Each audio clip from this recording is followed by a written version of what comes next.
peux dire l'utilisateur fait des erreurs. Oui, il fait des erreurs, c'est-à-dire il l'utilise de manière différente, il a un usage qui va être différent de ce que le concepteur a prévu, mais en fait, c'est tout à fait normal. Donc, c'est cette situation qui n'est pas normale. Là, vous avez, en fait, on va dire que c'est lors d'un test utilisateur. Donc, vous avez l'utilisateur qui va avoir un certain usage, et puis vous allez avoir le concepteur qui s'énerve, parce qu'il dit « mais non, mais c'est pas comme ça qu'on doit utiliser mon logiciel », par exemple. Donc moi, je dis tout le temps, ça, non, c'est une situation qui n'est pas possible. Mais pourquoi c'est pas possible? Pourquoi c'est pas correct? C'est parce que, en fait, le concepteur pense qu'il y a une manière d'utiliser un objet, un système, on va parler de service, la façon dont il a envisagé les choses. Sauf que dans la réalité, en fait, on a le concepteur et on a l'utilisateur. Le concepteur, lui, il va anticiper, il va fantasmer l'usage, il va prévoir l'usage, qui va calquer souvent sur son propre usage. Et encore, je pense qu'il y a beaucoup de concepteurs qui pensent avoir un certain usage, mais qui, en fait, si on les met face à une interface, ne vont pas forcément réussir, parce qu'eux, ils sont le nez dans le guidon, ils conçoivent leurs interfaces, mais ils ne voient pas, en fait, ils n'ont pas le recul suffisant pour se dire, finalement, en fait, ce bouton, on ne le voit pas, ou on ne comprend pas les choses de la bonne manière. Et puis l'utilisateur, lui, il va transposer les usages, il a sa propre logique aussi, il utilise certains outils qui vont avoir un impact, en fait, sur ses représentations. Il va détourner l'usage aussi, et puis il va éventuellement abandonner. Donc pour rajouter une petite couche sur ces concepts, voilà, on peut résumer les choses comme ça. Voici l'usage prévu par le concepteur, et puis voici les usages réels. Donc par exemple, on va avoir quelqu'un qui est dérangé par son téléphone toutes les 3 à 5 minutes, et qui du coup a du mal par conséquent à se concentrer sur ce qu'il a à faire.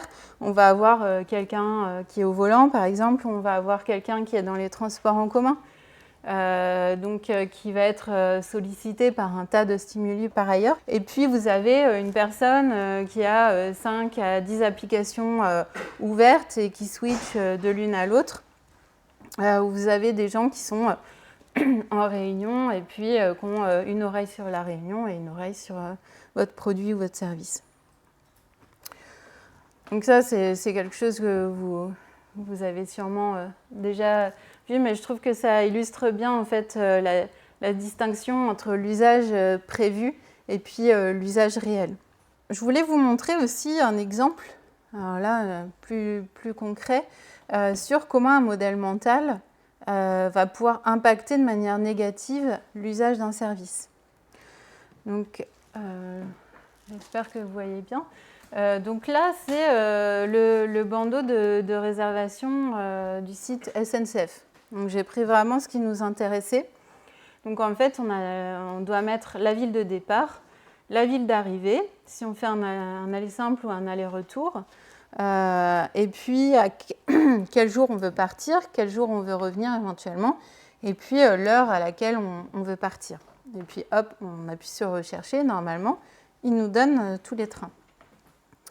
Et donc là, c'était lors d'un test utilisateur. Donc j'observais quelqu'un réserver un billet de train. Bon, c'était un peu plus complexe que ça. Je voulais lui demander de réserver un billet de train, mais il y avait aussi une réservation d'hôtel à faire. Elle avait un certain budget. Il y avait des contraintes comme ça. Et en fait, elle est restée bloquée 5 minutes et elle ne savait pas quoi faire. Alors du coup, moi sur le coup, je ne comprenais pas ce qui lui arrivait, pourquoi elle n'arrivait pas à répondre finalement à ce formulaire qui est somme toute très simple. Et ensuite, en discutant avec elle, je me suis rendu compte, elle m'a dit qu'elle utilisait beaucoup les interfaces de transport en commun. Et donc là, j'ai pris l'interface de la RATP, mais j'aurais pu prendre la TAN ou d'autres, où vous avez pareil en fait le lieu de départ ou la station, le lieu d'arrivée, Et par contre, là, en fait, la différence, c'est que vous pouvez dire « je veux arriver avant 19h pour être à la conférence avant 19h ». Ce qui n'est pas possible dans l'interface de train. Et en fait, elle a bugué à cause de ça parce qu'elle pensait que l'horaire en bas, le deuxième horaire, c'était arriver avant, alors là, en l'occurrence, c'est minuit, mais en même temps, c'était marqué retour, donc elle ne comprenait pas. En fait, simplement, l'interface n'est pas compliquée. Par contre, en fait, c'est le modèle mental qu'elle a calqué sur cette interface qui faisait qu'en fait, elle ne comprenait pas. Parce qu'elle n'arrivait pas à se mettre vraiment dans ce truc de se dire c'est un aller-retour et en fait, je veux mettre la date de retour. Voilà. Pour elle, c'était vraiment la date d'arrivée. Je vais arriver avant tel jour, avant telle heure. Donc, vous voyez comment, finalement, en fait, les modèles mentaux, ils peuvent faciliter en fait, l'interaction, mais là, en l'occurrence, comment ils peuvent empêcher l'interaction. Et finalement, une interface qui est assez simple peut quand même, malgré tout, générer des incompréhensions et des choses qui sont pas très claires. Finalement, l'utilisateur fait des erreurs et c'est normal. Et moi, je préfère dire qu'en tant que designer, on ne peut pas se permettre de dire que l'utilisateur fait des erreurs.